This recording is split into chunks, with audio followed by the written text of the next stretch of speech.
Halo anak-anakku, apa kabar? Bertemu kembali di pembelajaran kita hari ini. Saya harap kalian semua sehat-sehat ya di rumah. Nah, pelajaran hari ini tema kita adalah Yesus yang berbelas kasih. Dan anak-anakku, kita akan mengawali pembelajaran kita dan berdoa. Kita siapkan hati, kita hendak berdoa. Marilah kita berdoa. Dalam nama Bapa dan Putra dan Roh Kudus. Amin. Tuhan Bapa kami yang penuh kasih, Engkau senantiasa memberikan berkat kepada kami. Namun kami sering masih egois. Kami masih kurang peduli pada sesama kami. Engkau memberikan berkat secara cuma-cuma kepada kami. Namun kami begitu pelit untuk berbagi. Bukalah hati dan pikiran kami, ya Bapa, agar kami mampu memahami ajaran Yesus Putramu untuk senantiasa mengasihimu melalui sesama kami. Bantulah kami untuk mampu melawan keegoisan kami, dan mampukanlah kami meneladan Putramu demi Kristus Tuhan dan Juru Selamat kami. Amin. Dalam nama Bapa dan Putra dan Roh Kudus. Amin. Oke anak-anakku, kita sudah mengawali pembelajaran kita dan berdoa. Di awal pembelajaran ini saya mengajak kalian untuk melihat gambar ini. Ya, kira-kira gambar apa ya ini ya? Iya, ini menggambarkan seorang pengemis ya yang meminta belas kasihan dari kita. Mungkin kita sering jumpai juga ya ketika kita berada di perjalanan ya, ada orang datang kemudian meminta belas kasihan dari kita. Kemudian mungkin ada pengamen ya, entah itu di jalan, entah itu mungkin keliling ya, datang ke rumah-rumah. Dan ada orang-orang yang miskin yang memang membutuhkan perhatian kita. Inilah pengalaman yang kadang-kadang kita jumpai ya di kehidupan kita sehari-hari. Mereka yang membutuhkan perhatian dari kita. Nah, anak-anakku, jadi orang-orang dalam gambar itu menggambarkan memang betul-betul orang-orang yang perlu mendapatkan perhatian kita. Nah, dengan perhatian dan pertolongan dari kita, maka orang-orang tersebut merasa diperhatikan dan merasa diorangkan oleh samanya. Ini yang kadang-kadang luput dari perhatian kita. Nah, di awal dari pembelajaran kita ini, karena judulnya adalah Yesus berbelas kasih, maka kita diajak untuk melihat pengalaman kita mengenai apakah aku sudah ya melakukan perbuatan kasih itu ya, memberikan perhatian kepada mereka yang kita jumpai ya. Ini adalah gambaran-gambaran orang yang terpinggirkan, orang-orang yang kurang mendapat perhatian dari orang lain. Nah, kita diajak ya untuk melihat pengalaman kita ini. Nah, anak-anakku, memahami kasih.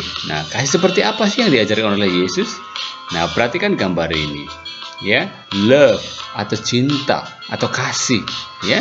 Ini digambarkan bagaimana kasih itu diwujud nyatakan dalam tindakan kita sehari-hari ya, memberikan makanan kepada mereka yang yang kelaparan ya, menolong ya teman kita yang sakit ya, menopang mereka yang sungguh-sungguh memerlukan pertolongan kita, dan peduli terhadap sesama kita.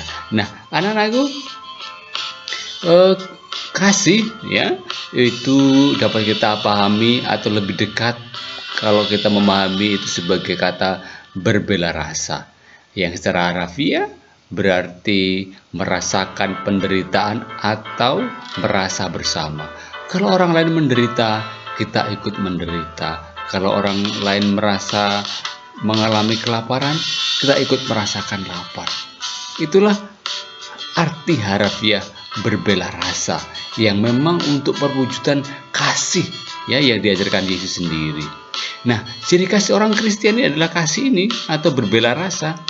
Nah, salah satu memang kesulitan untuk melaksanakan kasih adalah karena apa? Karena bela rasa itu sekaligus berkaitan dengan emosi dan tindakan kehendak ya. Emosi ini bisanya berkaitan dengan perasaan marah ya, cemburu, kemudian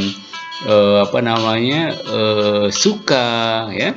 Kadang-kadang memang ya, ketika kita sedang marah atau sedang emosi ya, jadi untuk mewujudkan kasih ini sangat kadang-kadang sangat sulit ya. Ya, jadi kita mungkin karena kamu sedang marah atau kamu mungkin sedang kecewa, atau kamu sedang misalkan jatuh cinta gitu ya, itu kadang-kadang membuat ya kita sulit sekali untuk melaksanakan perbuatan kasih ini ya. Kemudian kita memang diajak untuk senantiasa membiasakan diri berbela rasa ya. Berbelas kasih memang perlu dilakukan agar menjadi sebuah keutamaan ya. Kita melakukannya dengan tulus hati, kendati ya kita mungkin pada saat itu sedang marah, sedang perasaannya sedang tidak baik. Nah, ini harus senantiasa kita wujudkan ya dalam tindakan kita sehari-hari.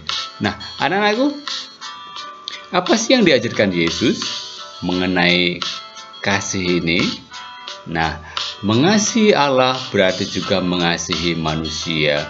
Gambar ini menunjukkan ya, ketika mengatakan aku mencintai Allah, juga kita harus mencintai manusia. Dan sebaliknya, kalau kita mencintai manusia, kita juga mencintai Allah. Nah, inilah yang namanya keutamaan. Dalam kitab suci secara gamblang dan banyak kita jumpai tentang sikap lain yang menunjukkan kualitas hidup Yesus ya, yaitu sikap belas kasihnya. Nah, sikap belas kasih ini nampak dalam sikap belas kasih Allah sendiri. Setiap sikap belas kasih ini menempatkan diri Yesus pada posisi mereka yang kecil, lemah, miskin dan tersingkir ya, yang luput dari perhatian banyak orang. Yang bagi orang ditinggalkan, bagi Yesus merupakan prioritas ya. Jadi Yesus menempatkan mereka pada posisi yang sangat penting. Nah, sikap belas kasih Yesus ya, sekali lagi tidak netral, melainkan memihak kepada mereka atau pada kelompok yang tidak beruntung, kepada kelompok yang terpinggir dan tersingkirkan ya.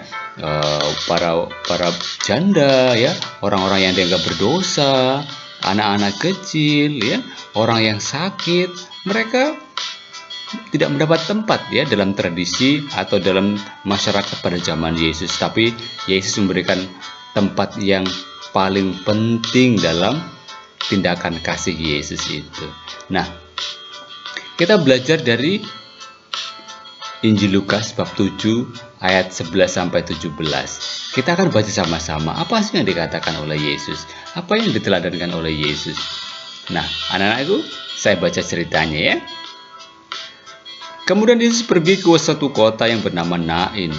Murid-muridnya pergi bersama-sama dengan dia, dan juga orang banyak menyertai berbondong-bondong. Setelah ia dekat pintu gerbang kota, ada orang yang mati diusung keluar.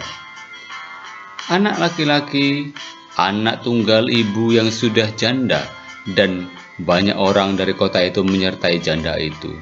Dan ketika Tuhan melihat janda itu, tergeraklah hatinya oleh belas kasihan. Lalu ia berkata kepadanya, "Jangan menangis." Sambil menghampiri usungan itu, ia menyentuhnya, dan sedang para pengusung berhenti, ia berkata, "Hai anak muda, aku berkata kepadamu, bangkitlah." Maka bangunlah orang itu dan duduk dan mulai berkata-kata, dan Yesus menyerahkan kepada ibunya. Semua orang itu ketakutan dan mereka memuliakan Allah sambil berkata, "Seorang nabi besar telah muncul di tengah-tengah kita, dan Allah telah melawat umatnya." Maka tersiarlah kabar tentang Yesus di seluruh Yudea dan di seluruh daerah sekitarnya. Nah, anak-anakku, inilah gambaran bagaimana Yesus betul-betul memberi perhatian pada mereka yang sangat membutuhkan. Ya, seorang janda yang tua, miskin, yang hanya memiliki satu anak dan meninggal ini. Tergeraklah Yesus oleh belas kasihan. Nah, ini yang juga nanti harus ada dalam diri kita. ya, merasakan apa yang orang lain rasakan. Bagaimana kasih yang diajarkan Yesus itu? Ya, jelas ya, melalui sikap dan tindakannya Yesus ingin menyatakan kasih Allah kepada semua manusia tanpa terkecuali. Kasih Yesus sungguh menguatkan dan meneguhkan orang lain, sehingga pada akhirnya orang yang menderita merasa diselamatkan dan memuliakan Allah. Ya, jelas digambarkan dalam kisah ketika Yesus membangkitkan anak muda, anak seorang janda di Nain. Tindakan Yesus menunjukkan sikap berbelas kasih yang yang tampak dalam perbuatan-perbuatan yang lain yang Yesus lakukan. Misalnya menyelamatkan wanita yang tertangkap basah berzina yang dibawa ke hadapan Yesus. Yesus tidak memberikan penghukuman, tetapi memberi kesempatan untuk bertobat. Aku tidak menghukum engkau, jangan berbuat dosa lagi. Kemudian tindakan yang lain, Yesus menyembuhkan orang sakit kusta, Yesus menyembuhkan orang buta, dan banyak tindakan-tindakan Yesus yang lain ya, yang menggambarkan bagaimana tindakan kasih Yesus itu diwujudkan, ditampakkan ya, dan sekaligus juga menampakkan tindakan belas kasihan Allah. Yesus melakukan semua perbuatan kasih itu bukan demi mengikuti atau demi banyak pengikut, bukan demi juga popularitas, namun semua dilakukan demi pembebasan orang yang dikasihinya, demi kebahagiaan orang yang dikasihinya. Nah, inilah juga yang harus kita teladani, bahwa perbuatan kasih kita bukan untuk popularitas kita ya. Sekarang banyak sekali ya di media sosial ya, orang yang berbuat kasih kemudian divideokan, terus kemudian disebarkan ya. Pertama-tama sebetulnya bukan untuk popularitas ya, tetapi sungguh juga bisa menjadi teladan dan contoh bagi orang lain. Kita pun sama ya, bisa melakukan hal yang sama. Banyak sosial eksperimen ya yang dipublikasikan di media sosial, di YouTube, di Instagram ya, di Facebook ya, di mana orang memberi perhatian kepada orang lain, berbagi ya, terutama saat ini ya, di masa pandemi ya, ada orang yang sungguh membagikan yang ia miliki kepada mereka yang membutuhkan. Sekali lagi, bukan demi popularitas ya, bukan demi banyak pengikut, tetapi demi pembebasan orang yang dikasihi dan untuk kebahagiaan mereka. Inilah kasih yang diajarkan Yesus kepada kita. Kita bisa membuat hal yang sama. Nah, anak-anakku, kita sudah di ujung pembelajaran kita. Itulah kasih yang diajarkan oleh Yesus kepada kita untuk kita teladani. Ya, kita akan akhiri perjalanan kita dengan doa. Kita siapkan hati, kita hendak berdoa. Dalam nama Bapa dan Putra dan Roh Kudus. Amin. Tuhan Allah Bapa yang penuh kasih, terima kasih atas pembelajaran hari ini. Kuatkanlah kami ya Bapa, agar kami mampu melaksanakan ajaran kasih Putra-Mu untuk senantiasa mengasihi melalui sesama kami. Buatlah kami mampu untuk melawan keegoisan kami, dan mampukan kami meneladani Putra-Mu demi Kristus Tuhan dan Juru Selamat kami. Amin. Dalam nama Bapa dan Putra dan Roh Kudus. Amin. Oke anak-anakku, terima kasih sudah mengikuti pembelajaran kita. Nah, sebagai penilaian, silakan jawab pertanyaan berikut. Ya, yang pertama, jelaskan apa yang dimaksud dengan kasih. Nah, tadi apa ya? Ya, berbela rasa. Artinya apa? Ya. Kemudian yang kedua, tuliskan teladan Yesus yang menunjukkan sikap belas kasih ya. Jadi tindakan Yesus yang sudah kita dengarkan, misalnya ya, membangkitkan anak muda, anak seorang janda di Nain ya. Terus banyak lagi tindakan Yesus ya, silakan nanti juga dicari ya. Terus kemudian nomor 3, jelaskan maksud Yesus melakukan perbuatan kasih. Apa sih maksud Yesus melakukan perbuatan kasih ya? Untuk apa? Iya ya, untuk kebahagiaan mereka yang dikasihi dan mereka bisa memperoleh keselamatan. Nah, yang terakhir, tuliskan hal-hal apa saja yang dapat kamu lakukan untuk mewujudkan kasih Yesus. Nah, silakan ya, kalian lihat perjalanan hidup kalian dan apa mungkin juga rencana kalian ya untuk mewujudkan tindakan kasih seperti yang Yesus lakukan. Oke, nah sebagai tugas ya, ada satu hal yang harus kalian lakukan, yaitu menyanyikan lagu Bahasa Cinta ya. Nanti lagu ketika nyanyi ya, kalian videokan ya. Jadi siapa yang tahu lagu Bahasa Cinta? Tahulah ya. Jadi syairnya seperti ini ya. Kalau kalian punya buku Madah Syukur di halaman 120 ya. Tapi kalau tidak, kira-kira lagunya begini. Aja andaikan aku lakukan yang luhur mulia, jika tanpa kasih cinta hampa tak berguna. Nah, kira-kira seperti lagunya ya. Silahkan nanti kalian nyanyikan ini, kemudian kalian videokan, nanti dikumpulkan ya, bersama dengan 4 pertanyaan ini. Oke, silahkan nanti kumpulkan lewat WA atau Google Form atau di Google Classroom ya. Oke, anak-anakku, terima kasih untuk pembelajaran hari ini. Semoga sungguh-sungguh Yesus menjadi teladan kita dalam melaksanakan kasih. Oke, untuk kebahagiaan dan keselamatan mereka yang kita kasihi. Sampai ketemu di video pembelajaran berikutnya.